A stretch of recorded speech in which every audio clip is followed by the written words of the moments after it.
as the Fed gets closer to the end of tightening, and I think they're very close, or certainly the end of this round of tightening, they're going to pause. As that happens, you're going to see a lot of people have to scramble from that side of the boat over to the other side. I think we're going to have a buying stampede, and I think people are going to find out what is meant by thin markets, because with so many people positioned bearishly and all, it's kind of the opposite of someone yelling fire in a crowded theater where everybody rushes for the exit and you have a stampede out. This will be a stampede into the market where they all recognize in a very short period of time, in a fairly concentrated period of time, that they're mispositioned and that they need to move over from being short or being defensive into being more aggressively long. And as they try to get back positioned long, and as you get short covering, you're going to have not a lot of, you're going to have to pay up to get those stocks, because you're all on the one side trying to buy from the very few people that are selling. So I think it can really move a market in a short period of time a long way.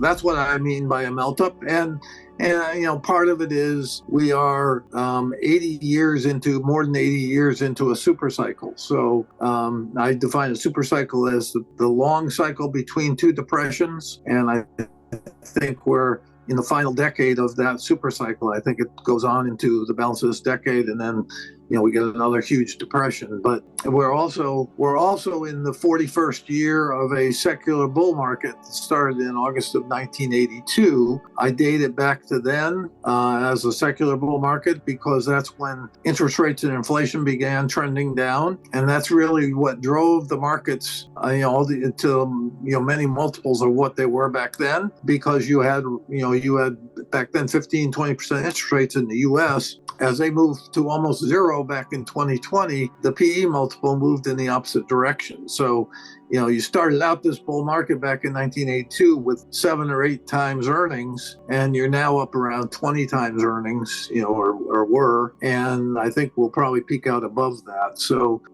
so this is kind of the last hurrah of a 41-year secular bull market. And then on the other side of that, and I think that happens in the next 3 to 6 months. On the other side of that is what I call a global bust. And a global bust, by my definition, is something bigger than a recession, shorter than a depression. So it's not drawn out like the 1930s were.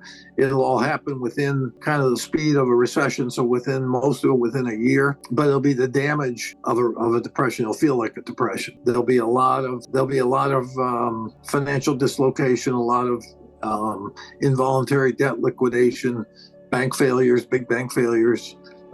So we're seeing a little bit of that, obviously, with Silicon Valley Bank and Signature Bank. So, those second and third largest banks, U.S. banks, to fail in history. That's kind of what I call the shot across the bow, or the tip of the iceberg. And we'll go through this melt up first, and then I think you'll see the second shoe drop, not to throw out all these metaphors, but the second shoe to drop will be the bust. We'll probably be in recession soon, but then that will gravitate into or morph into a bust at some point. The reason it's confusing is because I think we're going to have perhaps the biggest rally in history just ahead of us, the next 3 or 6 months, and then an 80% bear market and global bust right after that. So and the reason is because everybody kind of positioned for the global bust starting a year ago, and now we're finding out that maybe there's no bust. Again, my view is that we're going to have a global bust. The marketplace is not going to be thinking global bust when they're buying stocks. They're going to say the Fed tightening is over, central bank tightening is ending, and this is the beginning of a loosening cycle, or the beginning, markets rally when the tightening ends. One of the things that I think, if you look back, it's really been about 18 months that we've been talking about tightening, because even before the tightening started a year ago, you go back 6 months before that, and there was plenty of conjecture about the Fed needing to tighten, that, the markets were getting overheated and the economy was getting overheated. So the market's been dealing with the fear of tightening for 18 months. and actual tightening for a year. And that's been a huge headwind that was, big reason why the market underperformed last year. And that's coming to an end. So all of a sudden you lose that headwind and the markets are free to run. I don't think people realize how much that Fed, the fear of Fed tightening and the fear that Fed is tightening too much and the fear that that's going to lead to a crack up, all of that was what was weighing on the market. If the marketplace, if investors begin to sense, as they are, that the Fed is ending its tightening or at least pausing its tightening, that will begin the rally. Or take it farther. We really started this in October of last year, but it will, it'll move up to the next level. As this market starts moving above new levels and new resistance levels, it's going to draw in more and more investors. More and more investors are going to be nervous about being on the sidelines or being positioned bearishly, and they're going to come in. As you probably know, markets move on momentum. So you will see FOMO. You will see them. It's fear of what the train's leaving the station. I got to get on board. So I think that's coming. And it is important for me to say I am a forecaster. So I'm a strategist. So I'm forecasting. By no means am I endorsing what people should do. I'm not endorsing the rally. I'm not saying this is sane.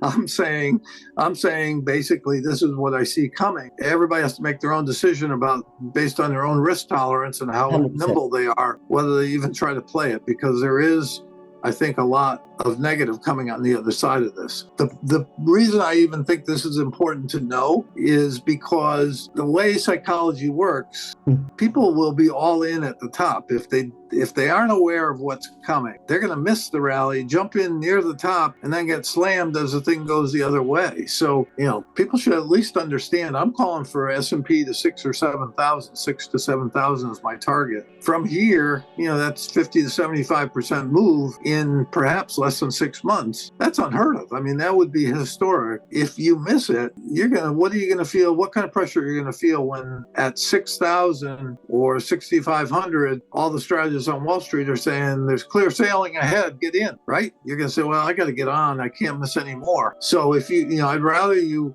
understand when everybody's bearish that maybe there's an opportunity than to get bearish at the wrong time right at the top. I think the melt up is specific to the U.S. If you look at some of the other markets, they're nowhere near the setup that we have here. So like I said, this is the end of a secular bull market. Some of the European markets, are farther down. They'll all have sympathetic rallies. They'll all be dealing with some of the same global fundamentals. But it doesn't mean you're going to get parabolic run-ups in all those other markets. I think the U.S., it will be a parabolic run, meaning the rally is going to get steeper and steeper until it goes almost vertical at the end. And that's why it sounds crazy to say you can cover, from 4,000 to 6,000 or 7,000, 2,000 or 3,000 points in less than 6 months' time. Well, the last 1,000 to 1,500 of those points may happen in a month's time. If you think about individual stocks, Tesla is a good example, but any individual stock that went through a real run-up,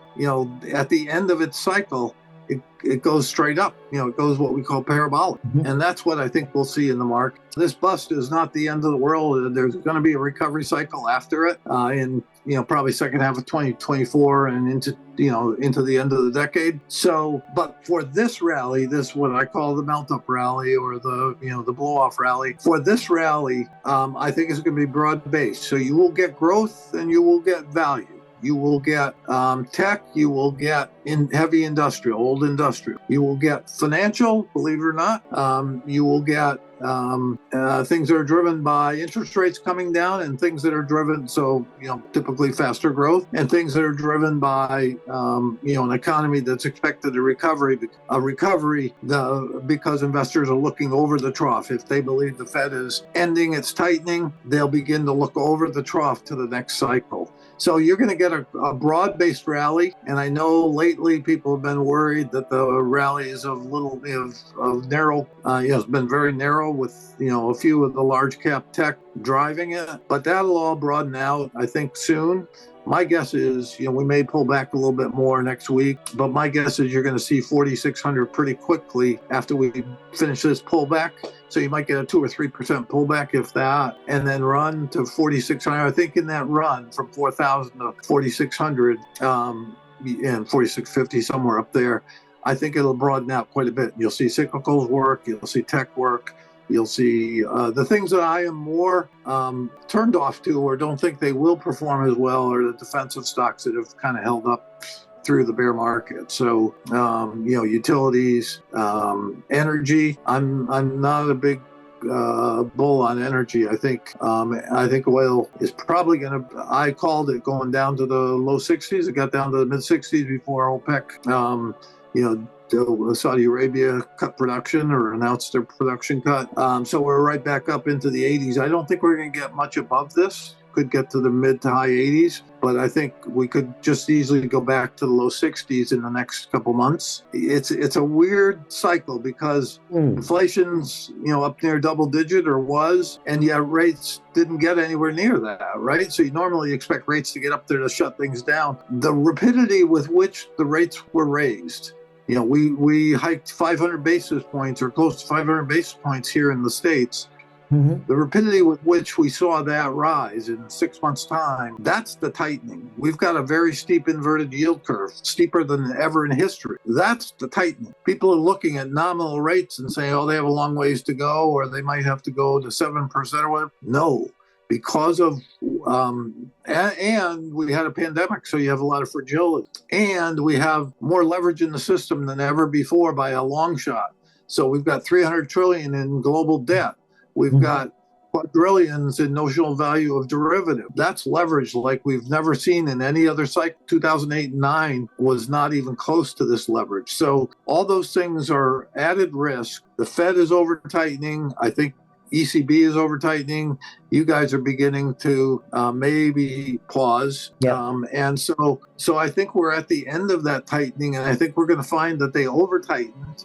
There's leads and lags to this stuff. So right just ahead of us, even though I'm calling for a big rally, just ahead of us is a recession. And then, as I say, that recession will morph into a global bust by the end of the year. So we're not looking at a strong economy. This market is not going to move up because the economy is strong. It may move up because people think we're going to have a soft landing. I don't think we are. Obviously, my global bust is a hard landing. But I think for several months, it may look like a soft landing.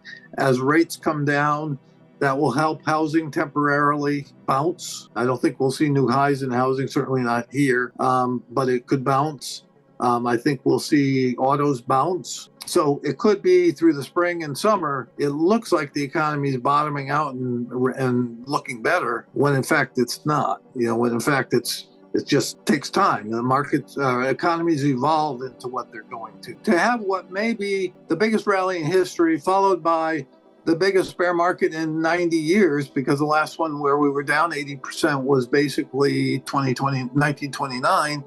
To call both of those things happening within a 12 to 15 month period is insane. Yeah. But it's just the way we're set up. I think it's another sign of us being so late in the super cycle when things get very volatile. If we get a global bust, it means, and it'll be, global bust is an economy probably rivaling the worst we've had in the post-World War II era. So that's economically, it's going to be a really hard landing.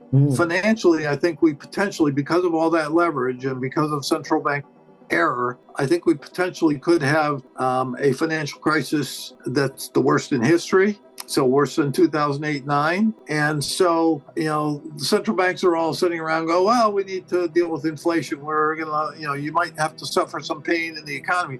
What they don't realize is because they're going too far and it won't show up for many months, when it shows up, it's going to be so bad, they will be deer in headlights. They'll be, oh my God, you know what March 2020 was like? This will be worse. They will be scared to death going, what in the world? And You'll have major banks. Probably Europe is the most vulnerable because of the state of their banks. But around the world, you'll have major banks going under. The only thing they can do to react quickly is print money. You can't do fiscal policy in a hurry and solve this. I mean, they'll do moratoriums and they'll do things to kind of stem the tide, but they're going to be printing money. Like if we thought March of 2020 or 2020 2021 was big money, this will be 5 times that. Let's say they start printing like there's no tomorrow by the end of this year, early next. It won't show up in the economy. It'll maybe stop the free fall at some point within that first 6 months of doing it. But the economy will still be struggling through for a good year anyway, and maybe more. So you're not going to see, and inflation is going to be a lag of at least a year, maybe 18 months or more. So you're not going to be seeing all of that right away. But that money, yes, and that's why they'll go so far. They'll print. It's not like they're going to shovel 20 trillion. I predict the Fed will be putting 20 trillion of new money into the system. So they'll go from 9 or 10 trillion to 30 trillion. I mean, and keep in mind, we weren't even at a trillion back in 2008. So that's how far we've come. If I'm right, that's what it'll take to stop a free falling financial system, and proportionally the same thing from your bank, from ECB, from even the Bank of China. We're going to be looking at money coming out of every place it can come out of, because we've got this highly leveraged financial system that's going to be cratering. That money will, with a lag, and I say probably beginning, sometime second half of the decade, so 2025 and beyond, is going to start that inflation cycle that I think will take inflation in the U.S. up to 25% by the end of the decade, and take interest rates up towards 20. And all the other, this is not going to be unique to the U.S. It's going to be around the world. The levels will be different, but it's going to be a hyperinflationary cycle across the globe. It will be, and I was investing in 1982, early 1980. It will be the early 80s on steroids. So people think they're seeing inflation in this last year. This is nothing. It's going to be sustained for several years. Now think about what that implies for the governments. This 300 trillion debt will probably grow because the monetary stimulus will be accompanied by equal fiscal stimulus or fiscal input. So you're going to look at if the U.S. does 20 trillion in money, they'll probably do 20 trillion new fiscal spend. So, in many different forms, they'll be backstopping things, trying to save the pension system, et cetera, et cetera. Think about how we service that debt, the debt that's already too high to service. If we add on another 10 or 20 trillion to that, and we do it at 15% interest rates, or on the way to 15, they can't. There's no mathematical equation that solves that, right? I mean, they'll be using their entire budget, the budget they typically have to fund Social Security, Medicare, military, welfare, et cetera. All of that's going to be used up just to service the debt. So what they'll be doing for the first couple of years, because inflation's going to start from negative, because we'll be in deflation in the bus. So it'll start at negative. So it'll take a couple of years for it to get above 5%, right? It'll go negative to maybe 1 or 2% the first year, and then 4 or 5%. And then all of a sudden it goes 5 to 10, 10 to 15, 15 to 20. So in the first couple of years, they'll be obviously dealing with lower interest rates, so they'll be able to fund it for a while. But as the rates move up, and as their budget starts getting constrained, they're going to be doing the very most dangerous thing you can do, which is floating more debt to service your debt.